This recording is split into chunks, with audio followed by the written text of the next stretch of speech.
Iran, Israel, America जंग के बीच में रूस ने समंदर में बड़ा खेल कर दिया, जिससे भारत की तो बल्ले बल्ले हो गए, लेकिन चीन को एक बड़ा झटका लगा है। आखिरकार रूस ने ऐसा क्या खेल किया है? नमस्कार, आप देख रहे हैं न्यूज़ 18 का डिजिटल प्लेटफॉर्म। मैं हूं आपके साथ श्रुति श्रीवास्तव।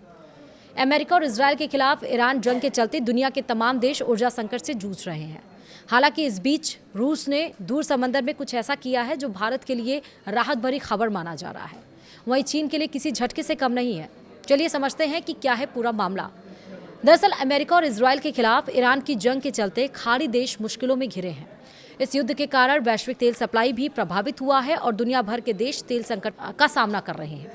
हालांकि इस बीच दूर समंदर में कुछ ऐसा हुआ है जो भारत के लिए राहत भरी खबर माना जा रहा है। खबर है कि चीन की ओर से जा रहे रूसी तेल से लदे कम से कम 7 टैंकरों ने बीच समंदर में ही अपना रास्ता बदल लिया और अब भारत की ओर रुख कर लिया है।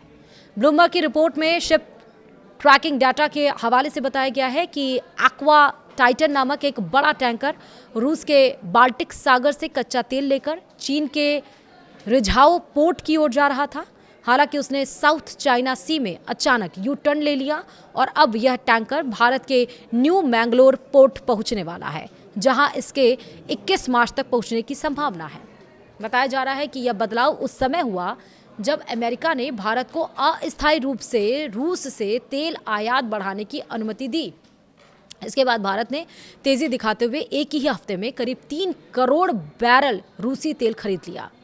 पश्चिम एशिया में ईरान युद्ध के कारण तेल आपूर्ति प्रभावित हुई है, जिससे भारत को वैकल्पिक स्रोतों की तलाश करनी पड़ी।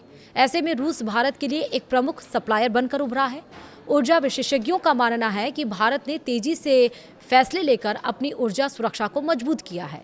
यही वजह है जो टैंकर पहले चीन जा रहे थे वे अब भारत की ओर मुड़ रहे हैं। डाटा एनालिटिक्स फर्म वर्टेक्सा के मुताबिक ऐसे कम से कम 7 टैंकर हैं जिन्होंने अपने गंतव्य को चीन से बदलकर भारत कर लिया है। इससे साफ है कि भारत अब रूसी तेल का बड़ा खरीदार बनकर उभर रहा है। इसके अलावा जुजू एन नामक एक अन्य टैंकर भी भारत के सिक्का पोर्ट की ओर बढ़ रहा है। यह कजाकिस्तान का सीपीसी ब्लेंड क्रूड लेकर रूस के नोवोरोसिस्क से चला था और पहले चीन की ओर जा रहा था, लेकिन बाद में उसने भी दिशा बदल ली। विशेषज्ञों के मुताबिक इन टैंकरों का भारत की ओर रुख करना कई मायनों में फायदेमंद है। इससे भारत को सस्ती दरों पर कच्चा तेल मिल सकता है, जिससे घरेलू ईंधन कीमतों पर दबाव कम होगा। साथ ही ऊर्जा आपूर्ति में स्थिरता भी बनी रहेगी। दूसरी ओर चीन के लिए यह झटका माना जा रहा है, क्योंकि हाल के महीनों में वह रूस का प्रमुख खरीदार बना हुआ था। अब भारत, जापान और दक्षिण कोरिया जैसे देशों के दोबारा बाजार में सक्रिय होने से वैश्विक तेल कीमतों में बढ़ोतरी की संभावना भी जताई जा रही है। हम ऐसा क्यों कह रहे थे कि कच्चा तेल आ जाएगा तो एलपीजी के जो उत्पादन होंगे बढ़ जाएंगे, क्योंकि एलपीजी के उत्पादन में ही कच्चे तेल का उपयोग किया जाता है। कच्चा तेल को जब रिफाइन किया जाता है उससे निकलने वाली गैस ही एलपीजी बनाती है। इसीलिए हम कह रहे हैं कि कच्चा तेल अगर वो टैंकर भारत की तरफ रुख किए हैं तो वो भारत के लिए फ़ायदा होगा। एक तो तेल की जो रेट्स हैं वो कम होंगी और एलपीजी के उत्पादन में बढ़ावा मिलेगा।